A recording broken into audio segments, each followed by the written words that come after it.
Hi hello guys friends, ragi மாவு வச்சு கொழுக்கட்டை செஞ்சுருக்கிறீங்களா? இங்கே பாருங்களேன், இதை பார்க்கும்போதே அப்படியே ஒரு செம்ம டெம்டிங்காக இருக்குதுங்க. அப்படியே எடுத்து சாப்பிடணும் போல் இருக்குது. ஆனால் டேஸ்ட்டுமே சொல்கிறாங்க, உண்மையிலே சொல்கிறேன், அவ்வளோ ஒரு அட்டகாசமாக இருக்குங்க. இந்த ராகி மாவில் கொழுக்கட்டை இந்த மெத்தடில் நீங்கள் குழந்தைங்களுக்கு செஞ்சு கொடுத்தீங்கன்னா குழந்தைங்களாம் நல்லா விரும்பி சாப்பிடுவாங்க. மறுபடியும் இதே மாதிரி செஞ்சு கொடுங்கன்னு சொல்லிட்டு உங்ககிட்ட கேட்டு வாங்கி சாப்பிடுவாங்க. இங்கே பாருங்கள், இது பார்க்குறதுக்கே அப்படியே எவ்வளோ ஒரு சாஃப்டாக இருக்குது பாருங்களேன். அப்படியே வாயில் வச்சோடனே கரைஞ்சி உள்ளே போயிடுங்க, அந்தளவுக்கு சாஃப்டாக இருக்குது. எப்பொழுதுமே நம்ம வந்து அரிசி மாவில் தான் செய்வோம். ஆனால் இந்த ஒரே ஒரு டைம் மட்டும் நீங்கள் எனக்காகங்க, ப்ளீஸ் எனக்காக ஒரே ஒரு டைம் மட்டும் ராகி மாவில் கொழுக்கட்டை செஞ்சு பாருங்கள். டேஸ்ட்டு ரொம்பவுமே சூப்பராக இருக்கும். இங்கே பாருங்கள், இப்போ நான் ஒன்று எடுத்து புட்டு காட்டுறேன். இங்கே பாருங்கள் ஃப்ரெண்ட்ஸ், அப்படியே எவ்வளோ ஒரு ஜூஸியாக இருக்குது பாருங்கள். சாப்பிட்றதுக்கு உண்மையிலே சொல்கிறாங்க, டேஸ்ட் அவ்வளோ ஒரு அருமையாக இருக்குங்க. இங்கே பாருங்கள், அவ்வளோ ஒரு சூப்பராக இருக்கும் டேஸ்ட்டு. இந்த ராகி மாவு கொழுக்கட்டை எப்படி செய்யுதுன்னு சொல்லிட்டு நம்ம வீடியோக்குள்ளே போய் பார்க்கலாம். இப்போ வாங்க வீடியோக்குள்ளே போகலாம். Hi hello guys, welcome to வைத்திய இந்தியா. ஃப்ரெண்ட்ஸ், இப்போ நம்ம ராகி மாவு கொழுக்கட்டை செய்யறதுக்கு ஃபஸ்ட்டு வந்து மாவை மிக்ஸ் பண்ணிக்கலாம். அதுக்கு வந்து நான் இந்த கப்பில் 1.5 கப் அளவுக்கு தண்ணி எடுத்துருக்குறாங்க. நம்ம எந்த கப்பில் மாவு அளந்து எடுக்கணுமோ அதே கப்பில் 1.5 கப் அளவுக்கு தண்ணி எடுத்துக்கோங்க. இப்போ தண்ணி வந்து நல்லா சூடாகட்டோங்க. இந்த தண்ணியிலே வந்து ஒரு 1/4 டீஸ்பூன் அளவுக்கு நம்ம சால்ட் ஆட் பண்ணிக்கலாம். அடுத்தது இதிலே ஒரு 2 டீஸ்பூன் அளவுக்கு ஆயில், நார்மல் ஆயில் மட்டும் ஆட் பண்ணிக்கலாம். இங்கே பாருங்கள், இப்போ தண்ணி நல்லா கொதிக்குது. இந்த ஸ்டேஜில் நம்ம ஸ்டவ் லோ ஃப்ளேமில் வச்சுட்டு இந்த ராகி மாவு இருக்குது பார்த்தீங்களா, இதை வந்து அப்படியே இதில் கொஞ்சம் கொஞ்சமாக நம்ம மிக்ஸ் பண்ணிக்கலாம். கொஞ்சம் கொஞ்சமாக கொட்டி நல்லா மிக்ஸ் பண்ணிக்கலாங்க. ஸ்டவ் வந்து லோ ஃப்ளேம்லேயே இருக்கட்டும். இப்போ மாவு வந்து இதை நம்ம நல்லா இந்த மாதிரி மிக்ஸ் பண்ணி விட்டுடலாம். இங்கே பாருங்கள், இந்த மாதிரி கட்டிகள் இல்லாமல் இந்த சுடு தண்ணி வந்து எல்லா இடத்துலையும் படுற மாதிரி நல்லா மிக்ஸ் பண்ணிடலாங்க. அவ்வளோதான் ஃப்ரெண்ட்ஸ், இப்போ மாவு நல்லா மிக்ஸ் பண்ணியாச்சு. இப்போ இந்த ஸ்டைலில் நம்ம ஸ்டவ்வை ஆஃப் பண்ணிடலாம். அடுத்தது இப்போ இந்த மாவை வந்து நம்ம அப்படியே வேறு ஒரு பவுலுக்கு ட்ரான்ஸ்ஃபர் பண்ணிடலாங்க. அதுலேயே வைக்க வேணாம். இப்போ பாருங்கள், எல்லாத்தையுமே வேறு ஒரு பவுலுக்கு ட்ரான்ஸ்ஃபர் பண்ணிவிட்டு இப்போ இந்த சூடு நல்லா கை பொறுக்கிற சூடு ஆடுற வரைக்கும் இந்த மாவை அப்படியே ஒரு தட்டு போட்டு மூடி ஒரு ஓரமாக வச்சிடலாம். ஃப்ரெண்ட்ஸ், இப்போ அடுத்தது நம்ம பூரணத்துக்கு ரெடி பண்ணிக்கலாம். பூரணத்துக்கு வந்து நான் வந்து பாருங்கள், இந்த கப்பில் வந்து ஒரு 1/4 கப் அளவுக்கு, அதாவது 4 டேபிள் ஸ்பூன் அளவுக்கு வறுத்து தோல் எடுத்த வேர்க்கடலை எடுத்துருக்குறேங்க. அடுத்தது ஒரு கால் கப்பு, அதாவது ஒரு 2 டேபிள் ஸ்பூன் அளவுக்கு உடச்ச கடலை, பொட்டு கடலை எடுத்துருக்குறேங்க. அடுத்தது இதுலேயே வந்து இங்கே பாருங்கள், ஒரு 1/4 மூடி அளவுக்கு தேங்காய் எடுத்துருக்குறேன். இந்த தேங்காயும் இதுலேயே ஆட் பண்ணிடலாம். 3 ஏலக்காய் எடுத்துருக்குறேன், இதையும் இதில் போட்டுடலாம். இப்போ இதை வந்து நம்ம தண்ணியெல்லாம் எதுவும் ஊற்றக்கூடாதுங்க. இந்த மூடி போட்டு குறைன்னு அரைச்சி எடுத்துக்கலாம். இங்கே பாருங்கள், இந்த அளவுக்கு எடுத்துக்கலாம். இதுதான் வந்து கரெக்டான பதம். இப்போ இந்த பூரணம் வந்து நம்ம ஒரு ஓரமாக வச்சிடலாம் அப்படியே.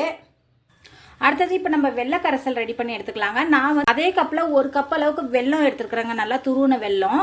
அடுத்தது அதே கப்பில் வந்து ஒரு 1/2 கப் அளவுக்கு தண்ணி எடுத்துருக்குறேன். இப்போ ஸ்டவ்வை ஹை ஃப்ளேமில் வச்சு இந்த வெல்லத்தை வந்து நம்ம ஃபஸ்ட்டு கரைச்சி எடுத்துக்கலாங்க. வெல்லம் எதுக்கு கரைக்கிறதுனா, வெல்லத்தில் வந்து கல், மண், தூசு இதெல்லாமே இருக்கும் பார்த்தீங்களா, அதுக்காக தாங்க. நம்ம வெல்லத்தை அப்படியே நம்ம போட்டு மிக்ஸி ஜாரில் போட்டு அரைச்சோன்னாக்கா அந்த கல்லெல்லாம் நம்ம கொழுக்கட்டை சாப்பிடும்போது கல்லெல்லாம் வாயில் தட்டுப்படும். ஸோ சாப்பிட்றதுக்கு இன்ட்ரெஸ்டே இருக்காதுங்க. அதனால தான் நீங்கள் வந்து கல், மண், தூசு இல்லாத வெல்லமாக இருந்தால், நான் அரைச்சேன் பார்த்தீங்களா இப்போ அந்த வேர்க்கடலை, தேங்காய்லாம் அதுலேயே கூட போட்டு அரைச்சிடலாம். இப்போ வெல்லம் நல்லா கரைஞ்சி வரட்டும். இங்கே பாருங்கள், இப்போ வெல்லம் வந்து நல்லா கரைஞ்சிடுச்சிங்க. இப்போ இந்த ஸ்டேஜில் நம்ம ஸ்டவ் ஆஃப் பண்ணிடலாம். இங்கே பாருங்கள், நல்லா கரைஞ்சி வந்துருச்சு. ஸ்டவ் ஆஃப் பண்ணிவிட்டு இந்த வெள்ளை கரைசலை தனியாக வடிகட்டி எடுத்து வச்சுக்கலாம். நெக்ஸ்ட்டு இப்போ நம்ம பூரணம் ரெடி பண்ணி எடுத்துக்கலாங்க. அதுக்கு வந்து நான் இப்போ ஒரு கடாய் வச்சுருக்கிறேன். இந்த கடாய் நல்லா காஞ்சிட்டோம். கடாயில் வந்து ஒரு 2 டேபிள் ஸ்பூன் அளவுக்கு நெய் ஆட் பண்ணிக்கலாம். இப்போ நெய் வந்து நல்லா காஞ்சி வரட்டும். ஸ்டவ் லோ ஃப்ளேமில் வச்சுட்டு நம்ம அரைச்சி வச்சுருக்கிறோம் பார்த்தீங்களா, இந்த பூரணம் இந்த வேர்க்கடலை, அப்புறமா பொட்டுக்கடலை, தேங்காய், இதை எல்லாத்தையுமே அப்படியே இதில் ஆட் பண்ணிடலாங்க. ஆட் பண்ணிவிட்டு ஃபஸ்ட்டு இதை நெய்யில் நல்லா நம்ம ஃப்ரை பண்ணி எடுத்துக்கலாம். இந்த மாதிரி நெய்யில் ஃப்ரை பண்ணி செய்யும்போது டேஸ்ட் வந்து நம்மளுக்கு ரொம்ப சூப்பராக கிடைக்குங்க. செம்ம டேஸ்ட்டாக இருக்கும் கொழுக்கட்டை சாப்பிடும்போது. அதுக்காக தான் இந்த ப்ராசஸ் பண்ணுறது.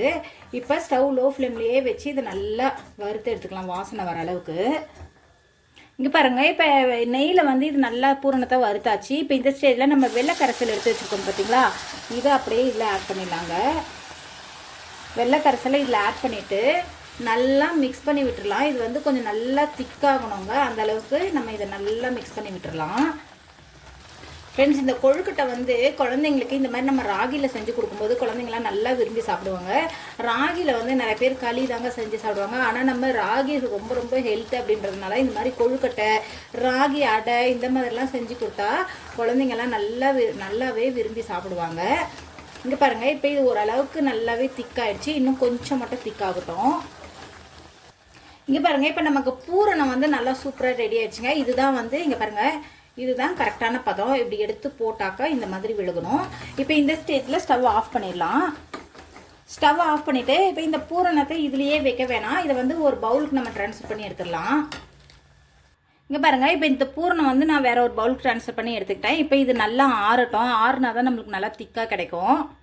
இங்கே பாருங்கள், இப்போ இந்த பூரணத்தை எல்லாத்தையுமே நான் இந்த மாதிரி கொழுக்கட்டை ஷேப்பில் பிடிச்சி வச்சுட்டேங்க. இப்போ இது அப்படியே ஒரு ஓரமாக இருக்கட்டும். நெக்ஸ்ட்டு இந்த மாவு இருக்குது பார்த்தீங்களா, இந்த மாவை வந்து கையில் கொஞ்சமாக ஆயில் தடவிக்கிட்டு இப்போ வந்து இதை நம்ம நல்லா ஒரு சப்பாத்தி மாவு பதத்துக்கு இந்த மாதிரி நல்லா மிக்ஸ் பண்ணி விட்டுடலாம். இங்கே பாருங்கள், இந்த மாதிரி மாவு வந்து இந்த அளவுக்கு சாஃப்டாக இருக்கணுங்க. அப்போ தான் வந்து நம்ம கொழுக்கட்டை பிடிச்சி வைக்கிறதுக்கு கரெக்டாக இருக்கும். இது பாருங்கள், இப்போ நான் நல்லா இதை மிக்ஸ் பண்ணிட்டேன். இப்போ இந்த மாதிரி ஒரு கவர் ஒன்று எடுத்துக்கிட்டேங்க. இப்போ இந்த கவரில் வந்து நம்ம கொஞ்சமாக ஆயில் தடவிக்கலாம். ஆயில் தடவிட்டு கையிலையும் கொஞ்சமாக ஆயில் தடவிக்கலாங்க.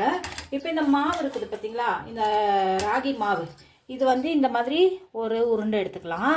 உருண்டை எடுத்து நான் ஈஸியான மெத்தடில் கொழுக்கட்டை எப்படி செய்யுதுன்னு சொல்லிட்டு உங்களுக்கு சொல்லி கொடுத்துருக்குறேங்க. இங்கே பாருங்கள், இந்த ஆயிலில் கொஞ்சம் இதில் தொட்டிக்கிட்டு கையிலேயே வந்து இதை நீங்கள் நல்லா ரவுண்ட் ஷேப்புக்கு நல்லா இந்த மாதிரி தட்டிக்கோங்க. நம்ம அடைக்கெல்லாம் தட்டுவோம் பார்த்தீங்களா, சேம் அதே மாதிரி தாங்க. பாருங்கள், இந்த மாதிரி கொஞ்சம் கூட விரிசல் இல்லாமல் கொஞ்சம் நல்லா திக்னஸாக தட்டிக்கோங்க. இங்கே பாருங்கள், இப்போ நான் தட்டிட்டேன். இப்போ இந்த நம்ம ரெடி பண்ணி வச்சுருக்குறோம் பார்த்தீங்களா, இந்த பூரணம், இதை அப்படியே எடுத்து இதில் வச்சிடலாம். அப்படியே எடுத்து இதில் வச்சுட்டு அப்படியே இதை வந்து க்ளோஸ் பண்ணிடலாம். க்ளோஸ் பண்ணிவிட்டு இந்த ஓரங்களெல்லாம் வந்து இங்கே பாருங்க, இந்த மாதிரி இந்த ஓரங்களெல்லாம் இந்த மாதிரி பண்ணி விட்டுக்கோங்க. கொஞ்சம் கூட கேப்பே இருக்கக்கூடாது ஃப்ரெண்ட்ஸ், அந்த மாதிரி பண்ணி விட்டுக்கணும். லேஸாக வந்து இந்த மாதிரி பண்ணிங்கன்னா போதும். இந்த மாதிரி ப்ரெஸ் பண்ணி விட்டுக்கோங்க, போதும். அவ்வளோதான் ஃப்ரெண்ட்ஸ். இப்போ இங்கே பாருங்கள், நல்லா ஃபுல்லாக க்ளோஸ் பண்ணிவிட்டேன். இப்போ இதே மாதிரி நம்ம எல்லாத்தையுமே பண்ணிக்கலாம். ஃப்ரெண்ட்ஸ், இங்கே பாருங்கள், இப்போ நான் வந்து கையிலேயே இப்போ ஃபஸ்ட்டு வந்து நான் கவரில் வச்சு காட்டினேன்.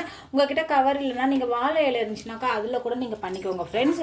கொஞ்சமாக மறுபடியும் மாவு இந்த மாதிரி எடுத்துகிட்டு கையில் வந்து ஆயில் தடவிக்கணும். அப்போ தான் நம்மளுக்கு மாவு ஒட்டாமல் வருங்க. விரிசல் இல்லாமல் இந்த மாதிரி நல்லா உருட்டிக்கோங்க. உருட்டிட்டு இங்கே பாருங்கள், இந்த மாதிரி பண்ணிவிட்டு கையிலேயே இந்த மாதிரி பண்ணிங்கன்னா உங்களுக்கு அந்த ரவுண்டு ஷேப் வந்துடும். இங்கே பாருங்கள், நான் பண்ணுறேன் பாருங்கள், கொஞ்சம் கூட அப்படியே விரிசலே இல்லாமல் வரும் பாருங்கள் ஃப்ரெண்ட்ஸ். நல்லா இந்த மாதிரி கையிலே அப்படி சப்போஸ் கையில் உங்களுக்கு பண்ண தெரியலனா நீங்கள் வந்து நான் சொன்ன மாதிரி கவரில் கொஞ்சமாக ஆயில் தடவிட்டு பண்ணிக்கோங்க. குழந்தைங்களுக்கு நீங்கள் இந்த மெத்தடில் கொழுக்கட்டை செஞ்சு கொடுத்தீங்கன்னா உண்மையிலே சொல்கிறேங்க, குழந்தைங்க நல்லா விரும்பி சாப்பிடுவாங்க. இப்போ நெக்ஸ்ட்டு இந்த பூரணத்தை எடுத்து இதில் சென்டரில் வச்சுட்டு அவ்வளோதான் ஃப்ரெண்ட்ஸ், இதை அப்படியே க்ளோஸ் பண்ணிட வேண்டியதுதான். அவ்வளோதான். இங்கே பாருங்கள், அப்படியே க்ளோஸ் பண்ணிவிட்டு இந்த ரெண்டு கையும் வச்சு பாரு இந்த மாதிரி அழுத்தினீங்கன்னா உங்களுக்கு வந்து கொழுக்கட்டை ஷேப் ஈஸியாக வந்துடும். தெரியுதுங்களா? கொஞ்சம் கூட அப்படியே விரிசலே இல்லாமல் எவ்வளோ சூப்பராக வந்திருக்குது பாருங்கள். அவ்வளோதான் ஃப்ரெண்ட்ஸ். இப்போ இதே மாதிரி பண்ணிக்கலாம் நம்ம.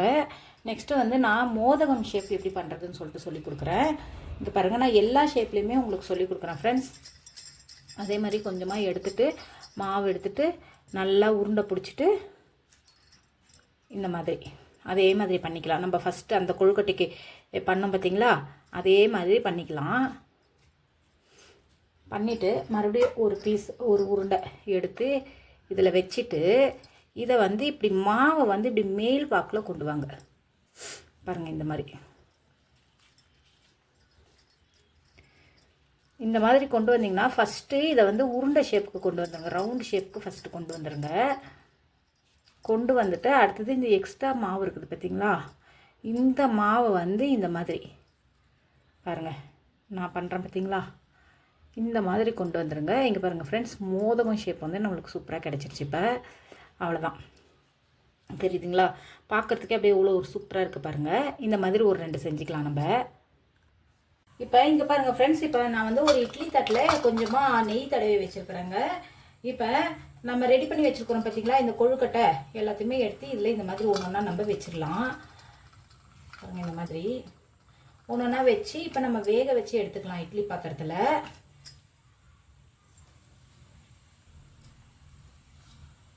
அவ்வளோதான் ஃப்ரெண்ட்ஸ், இப்போ எல்லாத்தையுமே நம்ம அப்படியே அழகாக வேக வச்சு எடுத்துக்கலாம்.